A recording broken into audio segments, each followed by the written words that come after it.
Have you ever sat in that heavy silence at a family dinner? Here on Human Stories, we retell those moments, honest every day, sometimes controversial. Every story is a mirror. Subscribe, join the conversation, and maybe find a little healing. My name is Elena Marlowe. I am 62, a widow, and for longer than I care to measure, people remembered me as somebody's wife or somebody's mother. I was the soft pair of hands in family photographs, cropped at the edges, holding coats, pouring tea, keeping the picture steady so everyone else could smile. I learned the names of night buses by heart. I could stack shifts the way other women stack bracelets, 2 at the clinic laundry, 1 at the bakery before dawn, another on weekends at the community center, sanitizing folding chairs until my knuckles went raw. Bills didn't wait for sentiment, neither did grief. When Thomas died a decade ago, condolences arrived like flowers that wilted in 2 days.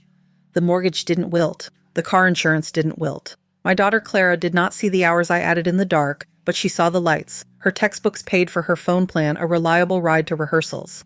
I didn't cultivate nobility, I cultivated habit. If a hinge squeaked, I oiled it. If a roof leaked, I found the bucket, and then the roofer, and then a cheaper roofer. The art was in making worry look ordinary. People tell me I'm quiet. That's true. I keep a linen handkerchief in my pocket, white with a thin border of blue thread my mother stitched when her eyes were still good. I press it between my fingers when a room expects me to vanish. It is not much a square of cloth, but it reminds me that someone once took time to make something durable for me. The day the trouble sharpened the kettle had just begun its low rattle. Winter noon gray, polite colder than it looked. My phone lit up with Clara in large letters, and a smaller photograph of her at 28 jaw turned slightly toward light as if she were listening to applause from another room. "Mom," she said without hello, "I've decided on the venue." I told her to give me a second and turned off the gas to stop the kettle before it screamed. "It'll be intimate, only 40 people," she continued, the word only warm on her tongue. "A private gala black tie, it's going to be everywhere the next morning. The deposit is $60,000, just put it on your card." I held the phone away from my ear as if the distance could correct what I'd heard. 60,000 was not a word. It was a weight. I could feel it in my wrist, the way a heavy pan tilts a body. "Clara," I began, and she filled the space quickly. "Don't make it dramatic," she laughed. "You know how this works. I'll handle the people, the photos, the kind of buzz you can't buy. You're better with the practical part. You always have been.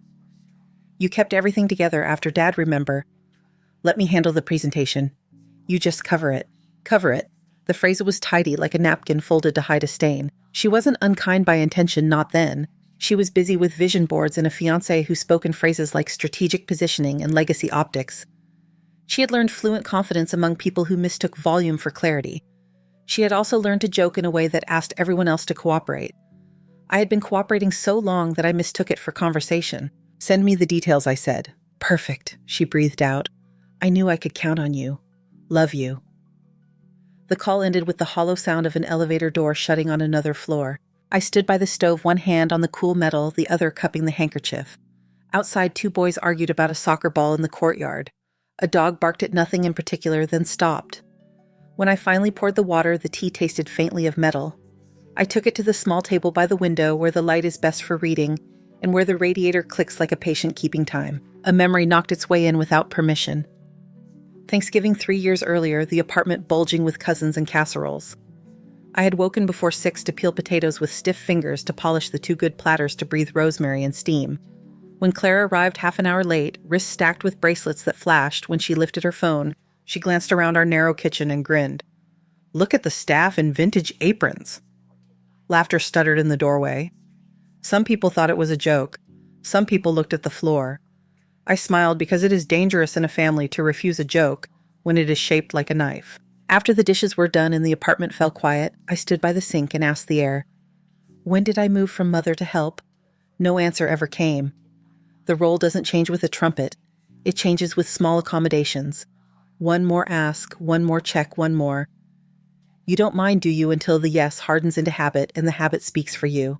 I finished my tea and opened the envelope box where I keep household records labels printed by me in uneven lines, utilities, insurance, meds, tax. I added a new tab and wrote events in block letters. The word looked formal enough to keep me steady. Then I put on my coat and took the number 12 bus to the bank. Inside, the teller's counter was glossy and clean. I asked for a transfer as if the asking for directions I already knew.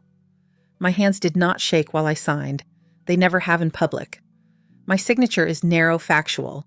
The woman behind the glass told me her daughter was getting married in May, and wasn't it beautiful the way a life extends into other lives? I agreed with her. it is. On the walk back, the wind pushed against my coat hard enough to make me lean into it. I could smell yeast from the bakery on the corner and fried onions from a food cart that always opened 30 minutes too late for the lunch crowd.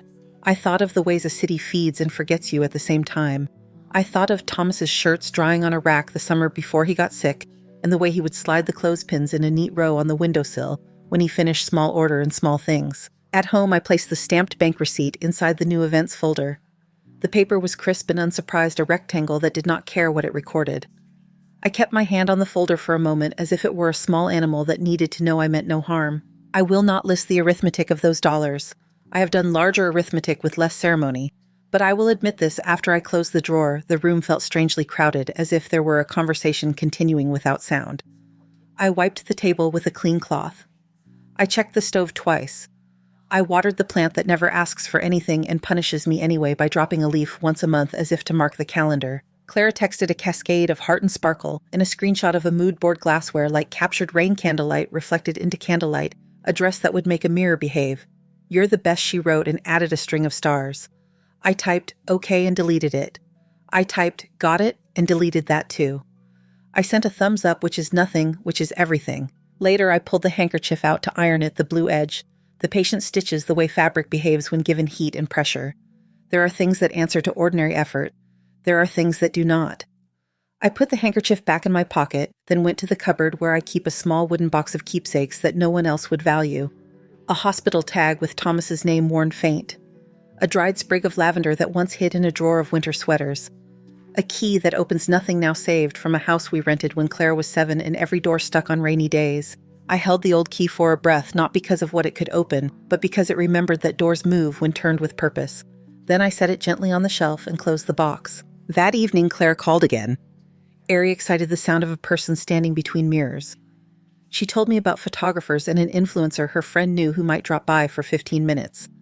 She listed the distillery where she wanted custom labels and a florist who spoke in the shade names of white. She never asked if the transfer had gone through. She presumed it, and because presumption had been allowed, it felt almost polite. When the call ended, I sat by the window until the glass turned to night. Somewhere below, a couple argued in low voices about whether to keep a couch. A siren raked the distance and then softened. I could see my reflection, plain cardigan hair pinned, because loose hair in a kitchen finds trouble mouth, set in the line that people call strong when they are grateful for you and stubborn when they are not. I slid the events folder to the front of the drawer where my hand could find it without searching. I didn't speak aloud. There was nobody to overhear. But I put my palm flat over the label as if steadying it, as if steadying myself, and let the room settle. The apartment held its breath, then released it. I washed the cup and turned off the light. The day had asked for an answer. I had given one. Morning rearranged the apartment into quiet rectangles of light. I woke before the alarm, not because I had plans, but because a habit like mine rings earlier than any clock. The kettle ticked on the stove. The plant by the window had dropped another leaf, reprimanding me without drama. I picked it up and set it in the trash, the way you set aside a thought that has said enough. On the far shelf sat a wooden box I had not opened in months. I carried it to the table and lifted the lid. Inside the hospital, tag with Thomas's name, the lavender stem long since pale, the spare key from the rain-swollen house where Clara learned to push doors with her shoulder. Beneath those wrapped in tissue rested another key, not to a place you could find on a city map, but to a room that exists when you have earned the right to walk into it. Miriam Chen had pressed it into my hand 20 years ago across her broad scratched desk, the way a teacher passes a child the first instrument that fits her hands. "It won't open anything," Miriam had said, a corner of her mouth turning up. "But it will help you remember what does." Back then, when I sat in Miriam's office for the first time, I smelled law books and pencil shavings and the faint coal of her tea. She did not speak to me as to a supplicant. She spoke to me as to a person who had already survived something and would survive other things without needing to announce it. She asked what I had, and I said 2 small savings accounts, a car with more dents than paint a spine that knows how to bow without breaking, and a careful eye for buildings that other people walk past without seeing. I had learned that eye before Thomas died. He managed a desk at a modest inn off the highway.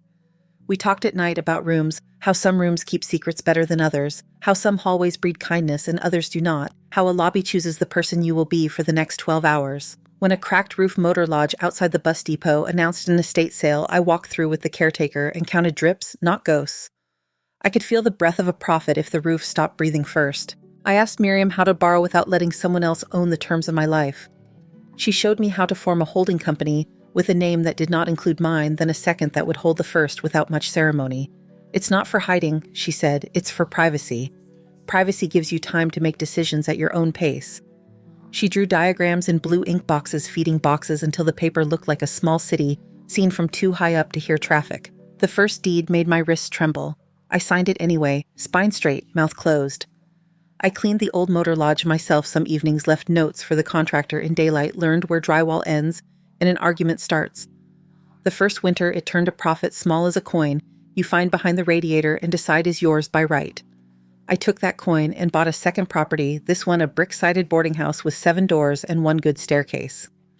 The third was easier because the second had behaved. When you do a thing twice, other people decide you are the kind of person who always does it. What began as a hinge and a bucket grew by care, not by luck.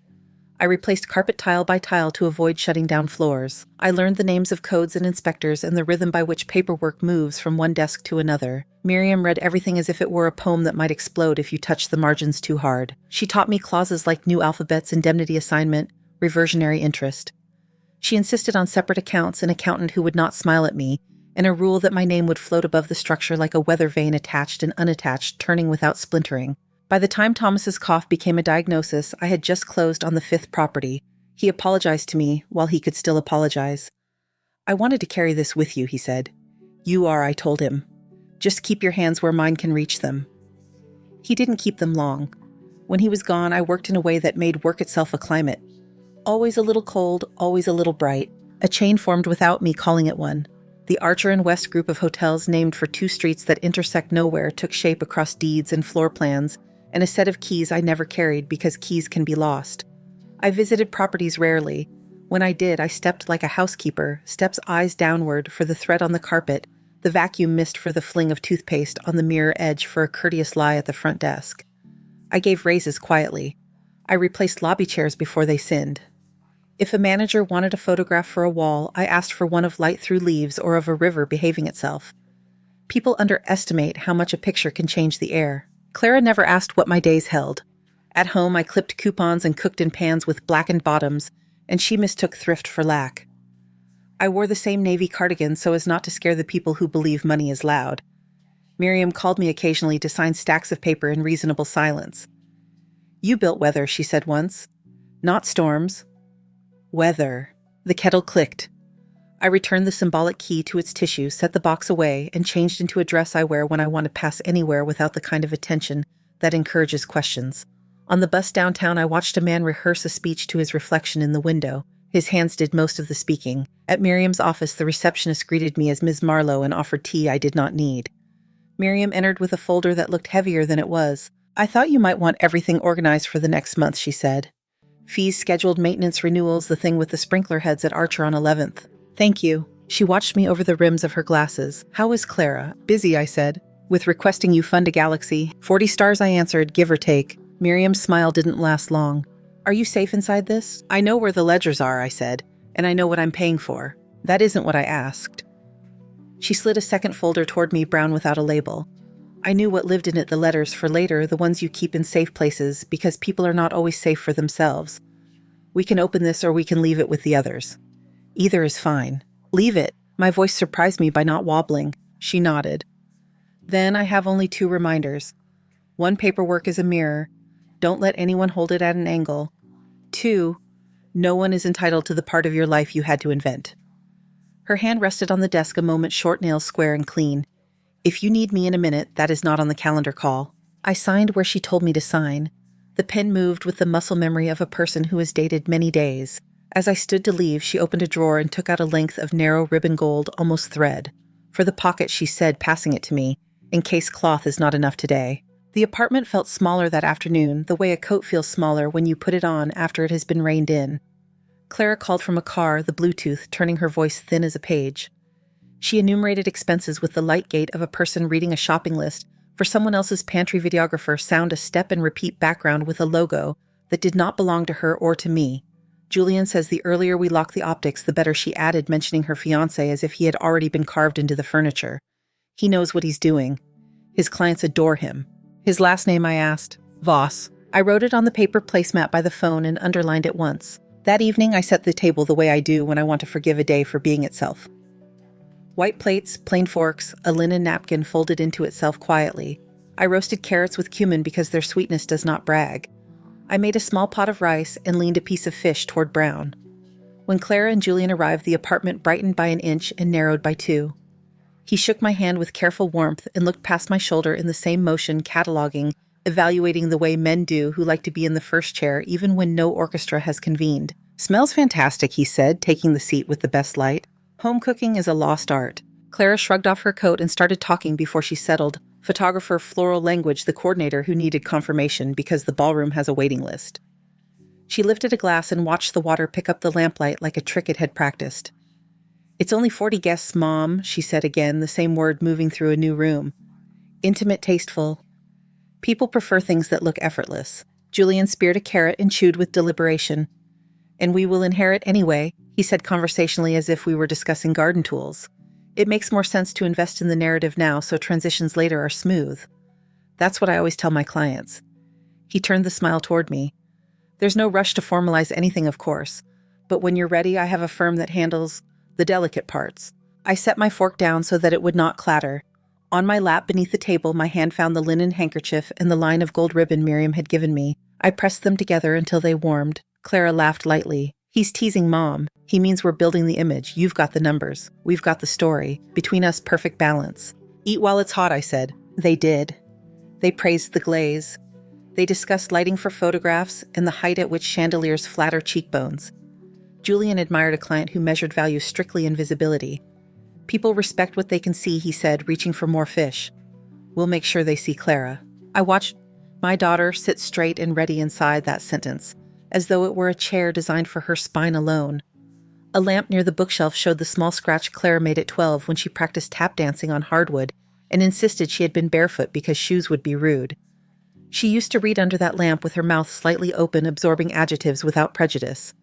I refilled their plates and let my face behave. Later, when we cleared the dishes, Julian stood in the doorway and offered his double-handed handshake again. "You've done so much," he said in a tone that praised while stacking debt. "And this will all be seamless." Clara hugged me around the shoulders as if she were trying a coat she didn't intend to buy. "You always come through," she sang into my hair. Their footsteps left, then the building breathed, then I did. 2 days after, Clara texted 3 time-stamped reminders followed by a link to a venue portal where I could click to release the balance. I did not click. I changed my shoes and took a taxi across town. The Regency Grey, one of the Archer and West properties, does not look like a place that cares whether you notice it. Its front doors sit back from the street under a stone awning that has learned to ignore weather. The lobby plays the kind of music a person hears only after they have already sat down. The rugs do not fight the air. Men who have shaved recently smile at you while you do not realize you are already smiling back. I stepped inside with the gait of a woman who visits a hotel to use the lobby's quiet for reading. The front desk manager, Renee, looked up, recognized me, and controlled her recognition the way a good pianist controls a pedal. "Good afternoon, Ms. Archer," she said, using the name that travels inside certain walls. "Good afternoon," I answered. I rested my hand on the stone counter as if the counter needed to be sure of me. "I'll meet the events coordinator." Renee lifted a phone past a low message and nodded toward the seating area, where a wide photograph of leaves turned the light green. The coordinator, a man with careful shoes and a calm tie, approached with a folder crisp enough to keep its own posture. "Ms. Archer," he greeted. "Thank you for stopping in. We're set to confirm the Ballroom East for Friday night." He set the folder on the low table and opened to a page with figures that lined up like obedient soldiers. "All we require is the final signature. Food and beverage minimum already satisfied. Staging, lighting, and the pianist are on hold." "Is the East Room clear of scaffold?" I asked. "Completely. The ceiling work finished yesterday. We polished twice. Fire exits, lit and balanced. I checked them myself at noon. I read every line anyway."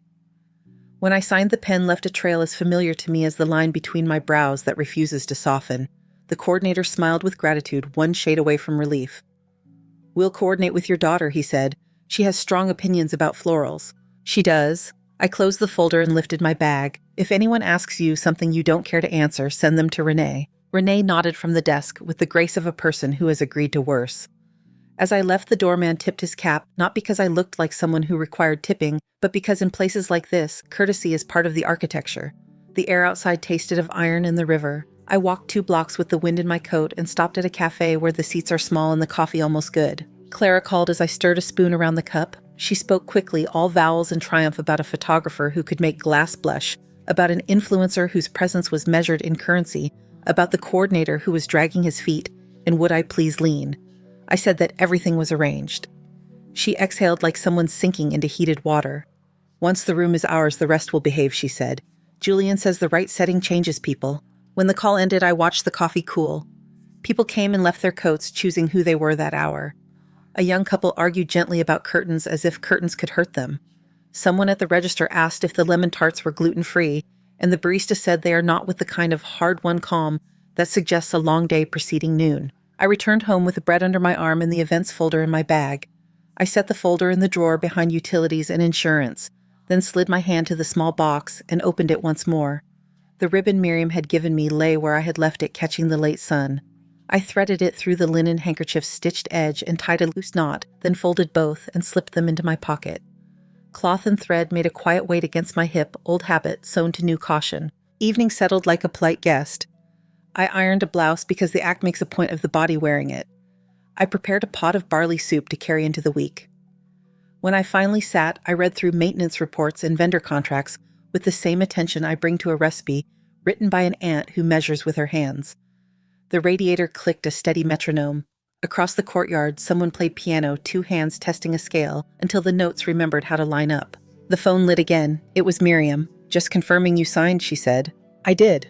"Good, then sleep." "I will try. Do more than try." We hung up, and for a while I listened to the room make ordinary sounds. Water in the pipes minding its own business, the neighbor's door catching and releasing a small settling in the wall where plaster accommodates wood. I put the handkerchief on the table and smoothed its edge. The blue stitches held firm. I touched the knot I had tied in the gold ribbon and left it as it was. The apartment kept its temperature. Outside the city kept its. I turned out the lamp. The Regency gray wore evening like a suit cut to measure.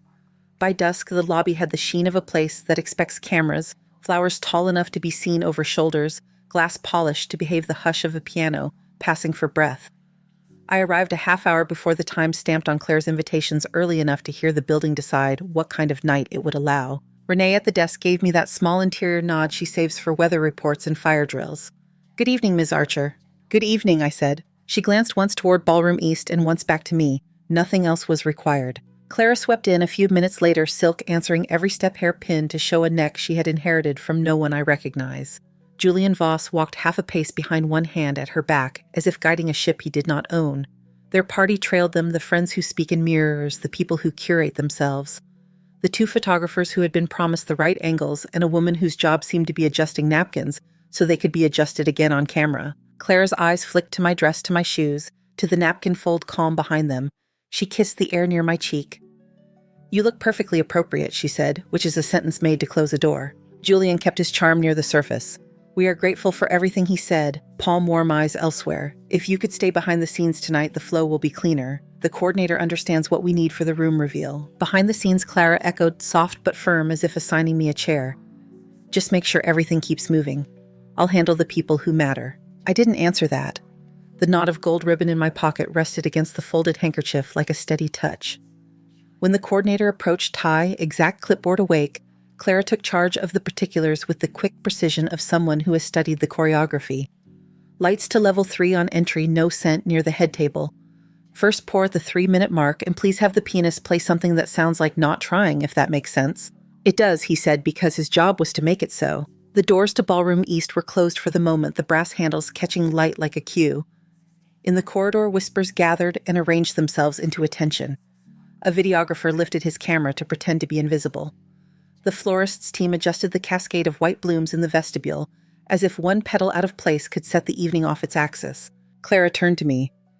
When I opened the door, she said, "I want that feeling you get when you step off a plane and know you've arrived somewhere people are relieved you came. Let's not, make this about logistics." Julian glanced at his watch. 3 minutes, he told no one in particular. Renee stood at her post, unreadable, her hand resting near the phone. The coordinator checked his list twice, then once again in case paper can change while you look away. A hush settled of the useful kind, the kind that says a room is ready to be looked at. Mother Clara said, smiling for a lens, "Try not to fuss." The word was a ribbon being cut.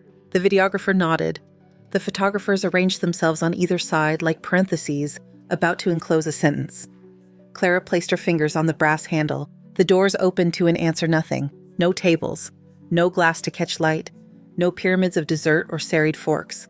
The chandeliers waited dark. The room's long windows held the city without remark. It looked for a moment like a stage in a rehearsal hall between shows. Clara stopped moving so completely that even the camera did not know what to do with her.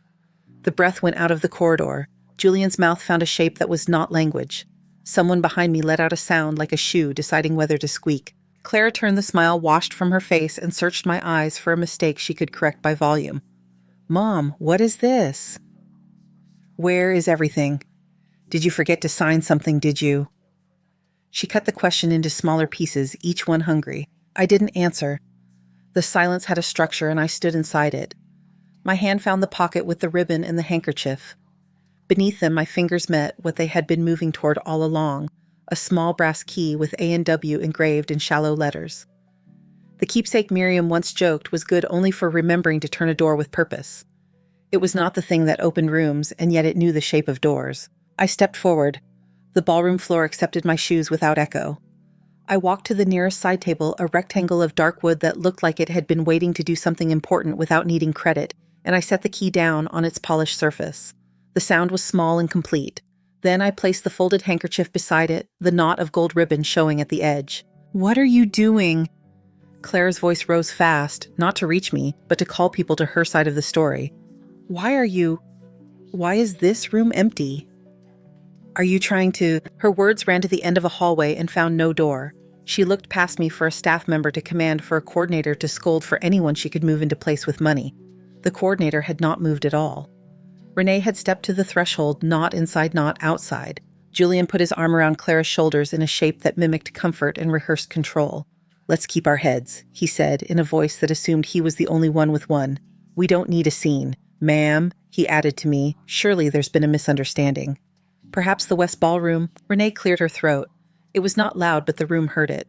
The events coordinator took his cue and stepped forward. He faced me. "Ms. Archer," he said evenly, "do we begin setting now?" Breath moved through the corridor like intake before a note. A cameraman lowered his equipment because his hands forgot what they were doing. Clara blinked first. "What did he just call you?" she asked. "No one, then someone, then me." The coordinator kept his eyes on mine, waiting the way you wait for a signal at an intersection that has not failed in decades. I let the beat exist because it deserved to. "Not yet," I said. Renee's chin dipped a millimeter. The doorman across the lobby, visible through the open corridor, shifted his stance by an inch the way a person does when a parade is about to turn the corner. Clara's voice lowered to a tremor. "Explain this." I could feel the weight of the building in my bones, the steel in the walls, the patience in the stone, the ladder of decisions that had led to this roof. I turned from the table and met her eyes. Behind her, friends became spectators, and spectators became furniture, and furniture did what it always does, hold weight without remark. "You have asked me to be behind the scenes for a long time," I said. "I have been there." This she gestured into the air as though the right word might fly down and offer itself. "This isn't behind. This is..." "Still," I said. Julian tried again, switching from warmth to wire. "This event represents significant positioning for our brand. We cannot..." Renee's voice carried cleanly from the threshold. "Mr. Voss," she said with courtesy so steady it measured the floor. "You can address Ms. Archer when she invites it." He turned toward her, mouth open. His expression learned something about doors that do not open for everyone. Clara looked from face to face as if arranging a new seating chart. Her gaze fell to the A&W key on the table, to the square of linen with its blue border and the small knot of gold. A memory moved through her eyes and vanished before it found language. I lifted my hand not to silence anyone, only to steady my own pulse, and then I spoke in a tone I reserve for moments when a room must hear what a whisper leaves unbroken. "Respect is not negotiable." The sentence did not need space around it. It made its own. Clara's shoulders loosened in confusion that had nowhere to rest. She glanced at Julian for his script. He had none. The circle of onlookers pressed backward a fraction the way people do when the ocean folds on itself and they don't want to get their shoes wet. The general manager, Alvarez, appeared at the far entrance, his tie perfect, his step as careful as a surgeon's. He took in the scene as if it were a diagram he could read at once, then addressed me with the formal ease of a person who has practiced this truth for years. "Ms. Archer," he said, "shall we set the room?" "Yes," I answered, "finally set the room." Motion replaced silence. Staff entered through the service doors in an orderly line, rolling tables, white cloth crates of glass that chimed like delicate weather. The chandeliers woke one by one, not as a spectacle, but as acceptance. Renee moved to direct without raising her voice. The coordinator uncapped his pen and the night found its track. Clara stood as if the floor had offered her too many meanings at once. She reached for a chair, then didn't. Her hand hovered over the back of it like someone about to touch glass she isn't sure will hold. Guess. Those who had come early to be seen early looked again at me, then at the staff who addressed me, then at each other as if triangulating a map they had not known existed. Their faces rearranged themselves around a fact. Not a rumor, not an angle. A fact. Julian made one last attempt at narrative. "We'll need to debrief on this," he told Clara, pitching his voice low enough to sound professional, loud enough to be recorded by history if it was being recorded. "We'll reposition with the press. It may even—" Clara stepped away from him in half a movement I've seen before when a child changes their mind about a game. She didn't speak. Her eyes, for the first time all evening, looked at me without reaching for a photograph. A server paused by the side table, saw the key and the square of linen, and left them untouched the way a person leaves a memorial at the edge of a public path. Another server unfolded a cloth and sent it across the first table with a single, practiced breath. Alvarez directed a pair of electricians to lift the dimmers to a level that makes glass honest. I remained at the table a moment longer, palm near the key, not resting on it. The knot of gold ribbon in my pocket pressed against my leg, a small weight, not a burden. Air moved through Ballroom East as if someone had opened a window the building had forgotten was there. The room made itself ready. Plates found positions. Silverware traced the geometry of appetite. The pianist in the lobby shifted into a tune that sounded like standing upright. I picked up the key, closed my hand around it until the edges rounded themselves against skin, then slid it back into my pocket beside the ribbon and the cloth. Clara lowered herself onto a chair at the edge of the room. The photographers pointed their lenses elsewhere. Julian stared at the ceiling as if searching for a story printed there in letters the rest of us could not see. I stepped away from the table. Alvarez met me at the aisle and inclined his head, the hiss of soda guns, the soft collapse of chair cushions receiving weight, the quick arithmetic of servers counting settings. Each sound took its appointed place. The ballroom did what rooms do when asked correctly. It held the people inside it. It held me, too. By morning, the city had translated last night into pictures and captions. Clips of Ballroom East opening to stillness appeared between egg recipes and headlines about rain.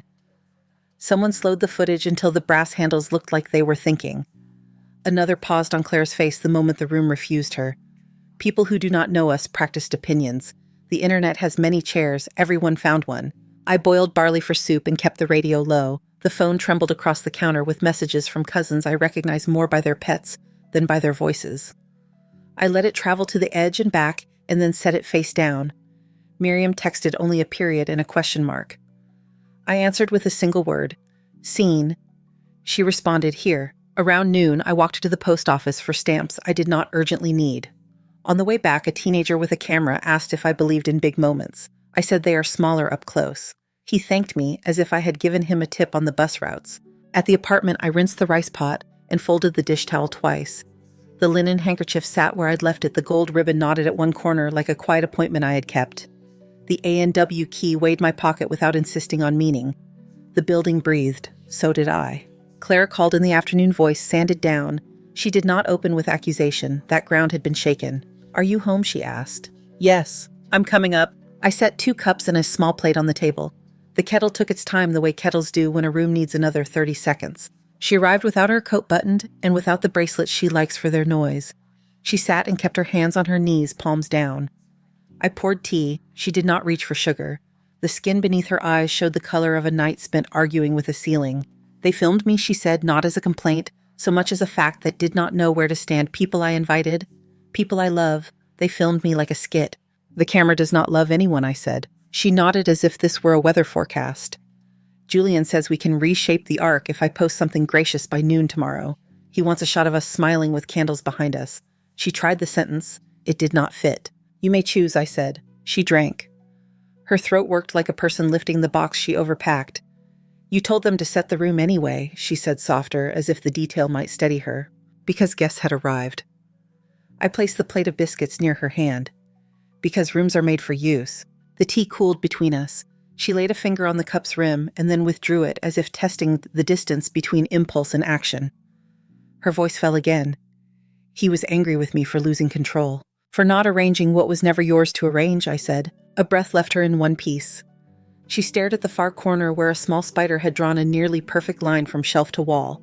It glinted like handwriting. Stay, she said to the web, and the word surprised both of us. For a long time, we did not revisit the ballroom. We spoke instead about apricots in season and the woman downstairs who plays piano only until 8. Never after, as if she believes silence belongs to someone else after that hour.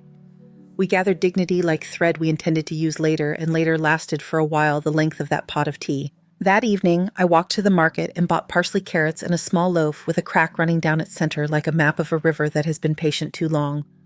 When I returned, a message waited from Miriam. Dinner, I'm already outside. I let her in and we ate, standing the bread warm and the carrots raw, because sometimes chewing is better than speech. She came, I said. Miriam rinsed her hands and dried them on the towel without asking where it lives. Good. She did not ask for money. That is also good. She is quieter. Miriam looked at the handkerchief on the table, her eyes pausing at the gold knot. Quiet as a room, she said, not an outcome. We sat the window holding the last line of daylight in its teeth. Miriam opened her case and slid over a thin stack. 2 renewals, 1 vendor contract. And a letter someone will ask you for eventually. I will sign the first 2, I said. And the third, not today. She closed the case and leaned back until the chair sighed. The building learned your name in public last night. It already knew it in private. She smiled.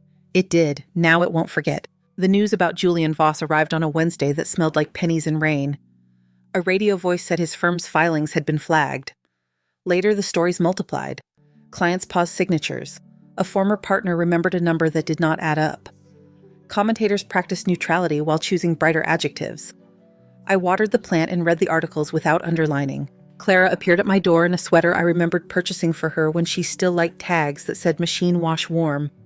She held herself like a person trying not to break something already broken. He told me it was my fault, she said, standing on the threshold as if the room might move without her. He said you ruined his quarter. He wanted me to record a video.